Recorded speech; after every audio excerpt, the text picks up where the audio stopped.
चलिए दोस्तों, जानते हैं आज की देश और दुनिया की सिलेक्टेड काम की और महत्वपूर्ण 50 बड़ी खबरों की सिर्फ 10 मिनट में। पर अभी तक आपने इस वीडियो को लाइक नहीं किया तो लाइक कर दीजिए। पीएम मोदी ने 71,000 युवाओं को बांटे ज्वाइनिंग लेटर। कहा, पहले की सरकारों ने मिशन मोड में काम नहीं किया। 1.5 साल में करीब 10 लाख लोगों को मिली पक्की नौकरी। आज युवाओं के लिए नए अवसरों का निर्माण हो रहा। आज भारत का युवा नौकरी लेने वाला नहीं बल्कि नौकरी देने वाला बन रहा। साथ ही कहा, देश में सच्चा विकास सुनिश्चित करने के लिए हमें युवा प्रतिभा को और निखारना होगा। अब बिना इजाजत लोन देने वाले एप्स होंगे बैन। सरकार ने ड्राफ्ट बिल किया पेश। उल्लंघन करने पर 1 करोड़ रुपए जुर्माना और 10 साल की जेल का प्रस्ताव। अब 5वीं और 8वीं की परीक्षा में फेल होंगे छात्र। शिक्षा मंत्रालय ने बदला स्कूलों के नियम। संशोधित नियमों के मुताबिक यदि कोई छात्र फेल हो जाता है तो उन्हें 2 महीने बाद परीक्षा में फिर से बैठने का मौका दिया जाएगा। धर्म का अनुचित और अधूरा ज्ञान अधर्म करवाता है। संघ प्रमुख मोहन भागवत बोले, धर्म को लेकर समझ की कमी के कारण दुनिया भर में इसके नाम पर अत्याचार हुए। शादी के बंधन में बंधी भारत की badminton star PV Sindhu businessman Venkat Datta Sai से उदयपुर के एक रिसोर्ट में हिंदू रीति रिवाज से की शादी। पहली तस्वीर आई सामने। भारत के खिलाफ बांग्लादेश का एक और बड़ा आरोप। कहा, इंडिया ने हमारे 3500 लोगों को किया गायब। दिल्ली में महिला सम्मान और संजीवनी योजना के लिए रजिस्ट्रेशन शुरू। हर महीने मिलेंगे 2100 रुपए। पूर्व सीएम केजरीवाल ने कहा, पार्टी के कार्यकर्ता घर घर जाकर लोगों का करेंगे पंजीकरण। जयपुर में जिस एलपीजी टैंकर में हुआ ब्लास्ट, उसका ड्राइवर जिंदा बचा। गैस लीक होते ही भाग गया था। वहीं हादसे में घायलों के परिवार से एसएमएस। हॉस्पिटल में मिली पूर्व सीएम वसुंधरा राजे। शंभू के बाद खनौरी बॉर्डर पर बना आंदोलन का नया सेंटर। किसानों ने पक्के शेड बनाए। ठंड से बचने को कंबल लकड़ियां पहुंची। वहीं किसान नेता जगजीत डल्लेवाला की हालत नाजुक। हार्ट अटैक और कई अंगों के फेल होने का खतरा। अनशन 28वें दिन भी जारी। कांग्रेस नेता जयराम रमेश बोले, संविधान में धर्मनिरपेक्ष शब्द इंदिरा गांधी ने जुड़वाया। प्रधानमंत्री मोदी ने कहा था, पूर्व पीएम ने लोकतंत्र का गला घोटने का काम किया। प्लास्टिक फ्री महाकुंभ बनाने की तैयारी में जुटा आरएसएस। एक थैला अभियान से मिलेगी मदद। हर श्रद्धालु के पास पहुंचेगा एक थाली एक थैला। अधिकारी सस्पेंड होंगे, नौकरियां जाएगी। नागपुर एयरपोर्ट को लेकर केंद्रीय सड़क परिवहन मंत्री नितिन गडकरी ने दिया अल्टीमेटम। बोले, अगर 1 महीने के अंदर एयरपोर्ट की रीकॉर्पोरेटिंग का काम पूरा नहीं हुआ तो ठेकेदार को ब्लैकलिस्ट कर दिया जाएगा। बिहार के सीएम नीतीश कुमार ने शुरू की प्रगति यात्रा। आरजेडी सुप्रीमो लालू यादव ने कसा तंज। बोले, नीतीश कुमार ने यात्रा पर निकलने का कोई मायना नहीं, अनावश्यक यात्रा पर निकलते हैं।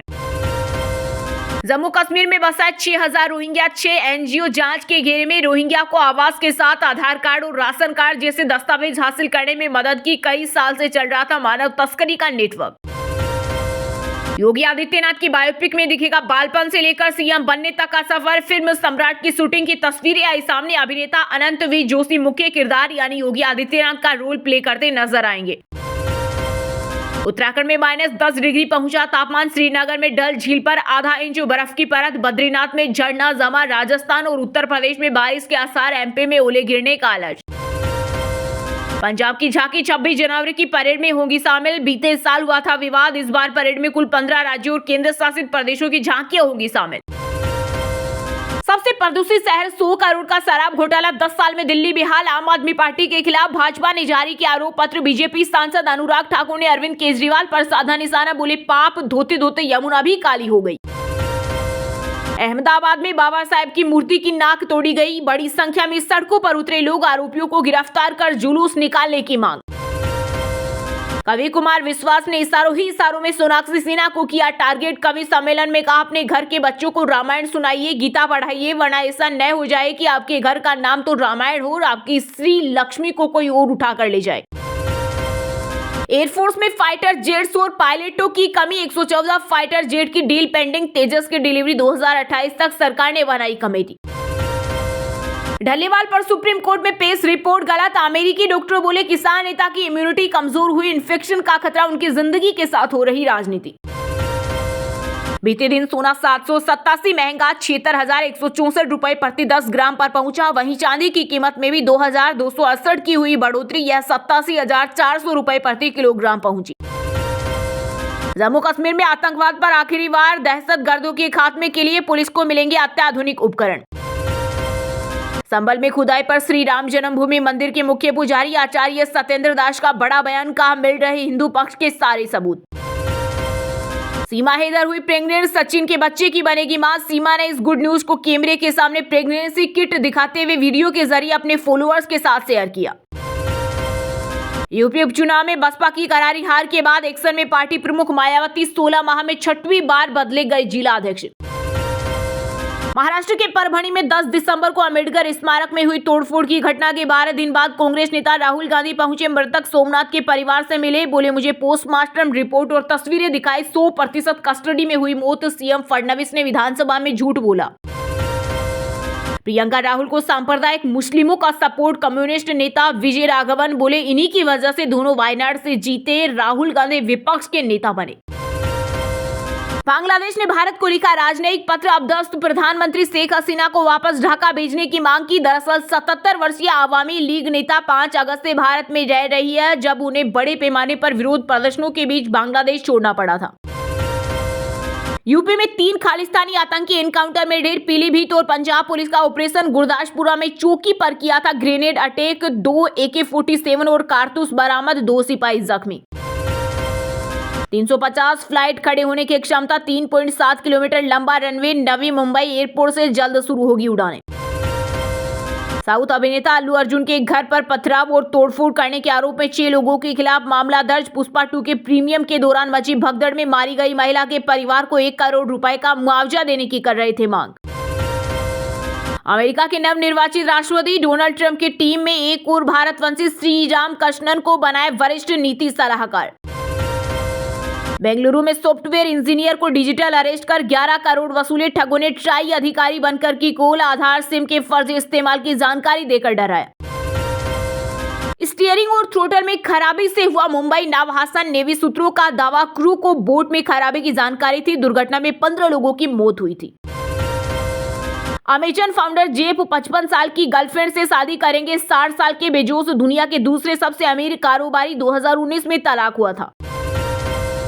झारखंड के मिडिल स्कूलों को सुप्रीम कोर्ट के आदेश का इंतजार। 97% जगहों पर विधायकों में हेडमास्टर की कमी।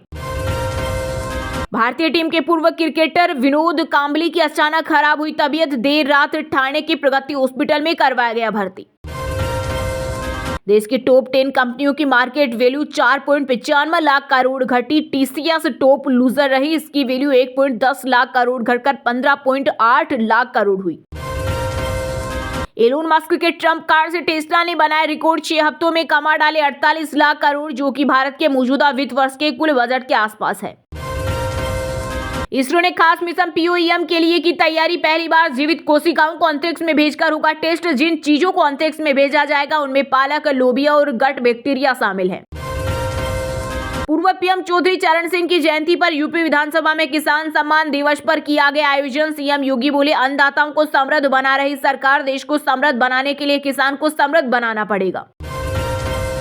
आरएसएस प्रमुख मोहन भागवत के बयान पर सपा सुप्रीमो अखिलेश यादव बोले अगर वे एक फोन भी सीएम योगी को कर दे तो नहीं होगा विवाद। कांग्रेस इंडिया ब्लॉक की अगुवाई करने के बारे में न सोचे। पूर्व राज्यसभा सांसद मणिशंकर अय्यर बोले ममता बनर्जी में क्षमता है, जो भी विपक्षी गठबंधन को लीड करना चाहे उसे करने दे। राष्ट्रीय लोकदल के अध्यक्ष जयंत चौधरी का बड़ा एक्शन। केंद्रीय गृह मंत्री अमित शाह की आलोचना के बाद आरएलडी के सभी प्रवक्ताओं को पद से हटाया। दिल्ली में फ्री बिजली नहीं, उपराज्यपाल वीके सक्सेना ने कहा लाखों लोग बेबसी में जी रहे। शहर की गंदगी का वीडियो शेयर किया। यूपी के संभल में एक और कुआं मिला, 8 फीट पर पानी। 150 साल पुरानी बावड़ी का वीडियो भी आया सामने। डीएम बोले अतिक्रमण हुआ। 4 दिन बाद आरएमएल से डिस्चार्ज हुए संसद। धक्का कांड में घायल बीजेपी के दोनों सांसद अभी डॉक्टरों की निगरानी में नोएडा के कैलाश हॉस्पिटल में रहेंगे। राहुल गांधी के फैमिली लंच की तस्वीरें वायरल। मां सोनिया, बहन प्रियंका और भांजी के साथ छोले भटूरे खाए। इस दौरान रॉबर्ट वाड्रा भी साथ थे। कांग्रेस और सपा में मुस्लिम तुष्टीकरण की लगी होड़। जम्मू में केंद्रीय मंत्री BL वर्मा ने साधा निशाना। बोले कांग्रेस को लंबे समय तक शासन के दौरान नहीं हुई जातीय जनगणना की चिंता। ऑस्ट्रेलियाई मीडिया की एक और शर्मनाक हरकत। विराट कोहली के लिए बुली शब्द का किया इस्तेमाल, साथ ही उन पर महिला पत्रकार को गाली देने का भी आरोप लगाया। हरियाणा में रेवाड़ी, महेंद्रगढ़ समेत 13 जिलों में हुई बारिश। रबी फसलों के लिए फायदेमंद। वहीं पानीपत, गुरुग्राम समेत 11 जिलों में धुंध, छाता लेकर निकले लोग। आपके घर की श्री लक्ष्मी को कोई और उठाकर ले गया। कवि कुमार विश्वास के बयान पर भड़की सुप्रिया श्रीनेत, बोली 2 मिनट की सस्ती तालियां तो आपको जरूर मिली, लेकिन आपको कद जमीन में और धंस गया। हरियाणा में सदस्यता अभियान के साथ अब संगठनात्मक चुनाव की तैयारी में जुटी बीजेपी, सभी जिलों में नियुक्त किए चुनाव अधिकारी। आरटीओ के पूर्व कांस्टेबल सौरभ शर्मा और उसके सहयोगी चेतन गौर के खिलाफ ईडी ने दर्ज किया केस। डीआरआई ने शुरू की कार में मिले गोल्ड केस की जांच, विदेश से सोना लाने की आशंका। मंत्री नए बनाए जाने के बाद महाराष्ट्र के सीएम देवेंद्र फडणवीस से मिले वरिष्ठ एनसीपी नेता छगन भुजबल, अजित पवार से नाराजगी की खबरों का किया खंडन। यूपी के कानपुर के मेयर और बीजेपी नेता प्रमिला पांडे का बड़ा एक्शन, मुस्लिम बाहुल्य क्षेत्र में खुलवाया सालों से बंद पड़ा शिव मंदिर, शिवलिंग गायब। महाराष्ट्र में भिवंडी के बाद धुले से 4 बांग्लादेशी नागरिक गिरफ्तार, पुलिस ने असली आधार कार्ड और 4 मोबाइल फोन किए बरामद। यूपी पुलिस को मिली बड़ी सफलता, लखनऊ बैंक लूट का आरोपी एनकाउंटर के बाद गिरफ्तार, 42 लोकर तोड़कर की थी चोरी। हिमाचल में वीकेंड पर पर्यटकों से पहाड़ हुई गुलजार, पर्यटन कारोबारी के खिले चेहरे, व्हाइट क्रिसमस देखने शिमला पहुंचे सैलानी। महाकुंभ में नागा साधुओं ने तलवारें लहराई, ऊंट बग्गी थार पर पेशवाई निकाली, भक्तों ने छतों से बरसाए फूल। चलिए दोस्तों, अब जानते हैं जो आम आदमी के काम की और फायदेमंद खबरें हैं उनको विस्तार से। पर इससे पहले अभी तक आपने इस वीडियो को लाइक नहीं किया तो लाइक कर दीजिए। चलिए अब जानते हैं जो आम आदमी के काम की और फायदेमंद खबरें हैं उनको विस्तार से। पर इससे पहले अभी तक आपने इस वीडियो को लाइक नहीं किया तो लाइक कर दीजिए।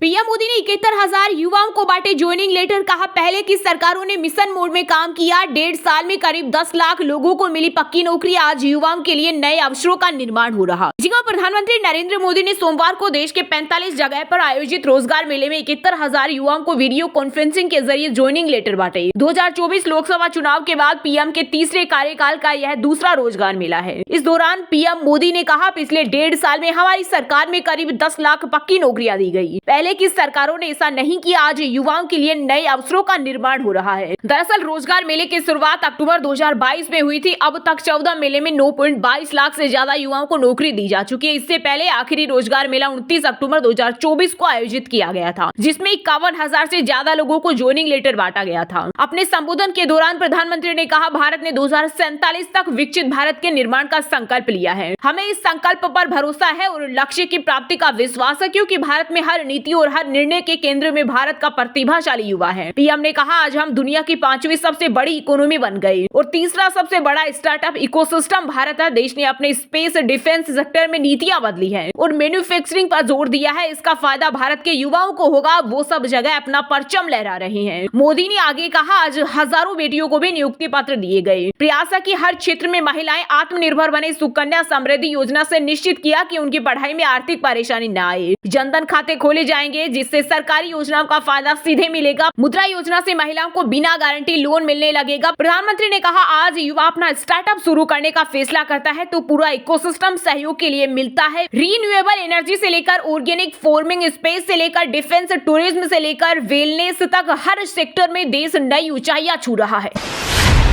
अब बिना इजाजत लोन लेने वाले एप्स होंगे बैन, सरकार ने ड्राफ्ट बिल किया पेश, उल्लंघन करने पर 1 करोड़ जुर्माना और 10 साल की जेल का प्रस्ताव। जी हां, केंद्र सरकार बिना इजाजत लोन लेने वाले एप्स पर रोक लगाने का प्लान बना रही है। इस प्लान को लेकर सरकार ने एक ड्राफ्ट बिल पेश किया है। इस बिल में उल्लंघन करने वाली ऑनलाइन लोन एप्स को बैन करने की बात कही है। इसके अलावा 1 करोड़ रुपए का जुर्माना और 10 साल की जेल का भी प्रस्ताव रखा गया है। बिजनेस स्टैंडर्ड की एक रिपोर्ट में इस बात की जानकारी दी गई है। आरबीआई के डिजिटल लेंडिंग पर काम करने वाले ग्रुप की नवंबर 2021 के रिपोर्ट में ये उपाय पहली बार सुझाए गए थे। केंद्र सरकार के इस ड्राफ्ट बिल का title banning of unregulated lending activities है। इस बिल का उद्देश्य आरबीआई या किसी अन्य रेगुलेटरी बॉडी से परमिशन लिए बिना लोगों को लोन लेने वाले व्यक्तियों और कंपनियों को बैन करना है। यह बिल ऐसे समय आया है जब धोखाधड़ी वाले लोन एप्स अपने बलपूर्वक वसूली के तरीकों, अत्यधिक ब्याज दरों और हिडन फीस के कारण चिंता का विषय बन गए हैं। सरकार के ड्राफ्ट बिल से जुड़ी खास बातें, डिजिटल लोन लेने वाले प्लेटफॉर्म को भी इस बिल में शामिल किया गया है। अनऑथराइज्ड प्लेटफॉर्म कानूनी रूप से लोन नहीं दे सकते। अनऑथराइज्ड लोन देने पर 7 से 10 साल की जेल और 2 लाख रुपए से लेकर 1 करोड़ रुपए तक का जुर्माना हो सकता है। वहीं अगर लोन देने वाले बलपूर्वक वसूली के तरीके अपनाते हैं तो उन्हें 3 से 10 साल तक की जेल की सजा दी जाएगी। कई राज्यों और केंद्र शासित प्रदेशों से जुड़े या बड़ी राशि के मामलों को सीबीआई को ट्रांसफर कर दिया जाएगा। सबसे प्रदूषित शहर 100 करोड़ का शराब घोटाला 10 साल में दिल्ली बेहाल। आम आदमी पार्टी के खिलाफ भाजपा ने जारी किया आरोप पत्र। बीजेपी सांसद अनुराग ठाकुर ने अरविंद केजरीवाल पर साधा निशाना, बोले पाप धोते धोते यमुना भी काली हो गई। जी हां, दिल्ली में विधानसभा चुनाव होने वाले हैं। इससे पहले यहां की सियासत काफी दिलचस्प होती जा रही है। एक तरफ तो आपके मुखिया अरविंद केजरीवाल महिलाओं और बुजुर्गों के लिए 2 स्कीम की शुरुआत कर रहे हैं। इसी बीच बीजेपी ने आम आदमी पार्टी और पूर्व सीएम अरविंद केजरीवाल के खिलाफ आरोपों की एक लिस्ट जारी की है। बीजेपी सांसद अनुराग ठाकुर, दिल्ली भाजपा प्रमुख वीरेंद्र सचदेवा और अन्य पार्टी नेताओं ने केजरीवाल सरकार के खिलाफ ये आरोप पत्र जारी किया है। इसमें बताया गया है कि आम आदमी पार्टी के सरकार में 1200 से ज्यादा एक्यूआई रहने के कारण दिल्ली सबसे प्रदूषित शहर बन गया। दिल्ली सरकार ने 100 करोड़ का शराब घोटाला किया। इसके साथ ही बीजेपी ने आरोप पत्र में बताया कि दिल्ली में सड़क, पीने के पानी और बिजली की व्यवस्था बहुत ज्यादा खराब है। इन सब चीजों को लेकर दिल्ली में एक आम आदमी केजरीवाल सरकार से दुखी है। बीजेपी सांसद अनुराग ठाकुर ने आप सरकार द्वारा किए गए बड़े वादों को याद दिलाते हुए कई सवाल खड़े किए। उन्होंने कहा, मुझे याद है कि 2022 में एक प्रेस कॉन्फ्रेंस के दौरान केजरीवाल ने कहा था कि अगले चुनाव से पहले वह लोगों के साथ यमुना नदी में डुबकी लगाएंगे, यानी 2025 के चुनाव से पहले। लेकिन केजरीवाल 10 साल बीत गए हैं और 2025 में जाने के लिए सिर्फ 10 दिन बचे हैं। क्या यमुना की सफाई हुई? क्या यमुना साफ हो गई? ठाकुर ने कहा, कान्हा तेरी यमुना काली हो गई। केजरीवाल के पाप धोते धोते। वहीं आप सरकार के खिलाफ बीजेपी द्वारा आरोप पत्र जारी करने पर अरविंद केजरीवाल ने कहा, बीजेपी के पास चुनाव लड़ने का कोई एजेंडा नहीं। आपने बिजली, पानी, महिलाओं की यात्रा, सड़क और कई अन्य चीजों के मामले में दिल्ली वासियों के लिए बहुत काम किया है। अब जब वे चुनाव के लिए आए हैं तो वे मेरे खिलाफ चार्जशीट जारी कर रहे हैं। उनके पास सीएम का कोई चेहरा नहीं है। दोस्तों, वीडियो को लास्ट तक अगर पूरा देख लिया हो तो वीडियो को लाइक जरूर कर दें और इस वीडियो को अपने दोस्तों, रिश्तेदारों के साथ व्हाट्सएप, फेसबुक पर जरूर शेयर करें और इस चैनल को अपना समझकर सब्सक्राइब जरूर कर ले, ताकि आपको ऐसे ही देश और दुनिया की टॉप 50 बड़ी खबरें सबसे पहले देखने को मिले। जय हिंद, जय भारत।